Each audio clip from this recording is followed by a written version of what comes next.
সুপ্রভাতম everyone, আবারও চলে এসেছি আমার আরেকটি ব্লগ নিয়ে। আজকে হলো চৈত্র মাসের শেষ দিন। আজকের দিনে নিমপাতা খেতে হয়। আপনারা খান কি? কমেন্টে জানাবেন। আজকের দিনে নিমপাতা আর কাঁচা হলুদ বেটে স্নান করতে হয়।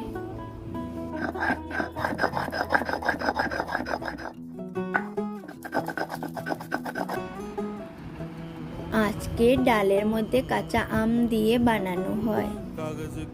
বাঙালিদের নিয়ম হলো সকাল সকাল উঠিয়ে স্নান সেরে ঠাকুরকে চিড়ে খই গুড় কলা দিয়ে পুজো দিতে হয়। পুজো দেওয়ার পরে ব্রেকফাস্টে আমরাও এটা খেয়ে নিই।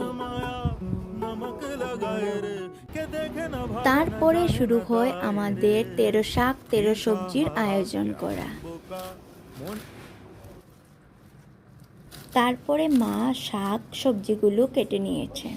কি দিনে কচু শাক খেতে হয়, তো কচু শাক কেটেছেন। এখানে রয়েছে ডাল, তারপরে শাক, নিম পাতা, কচু শাক আর সবজি, আর আলু আর কেরেলা ভাজি, সব মিক্স করে প্রসাদ মেখে খেতে হয়। আর মা প্রসাদ বানায় আমাদের জন্য।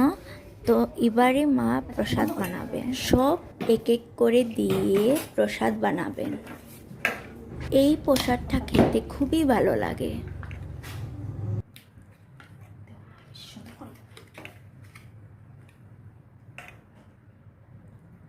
আমার ব্লগগুলি আপনাদের ভালো লাগলে লাইক কমেন্ট করবেন আর অবশ্যই চ্যানেলটা সাবস্ক্রাইব করবেন।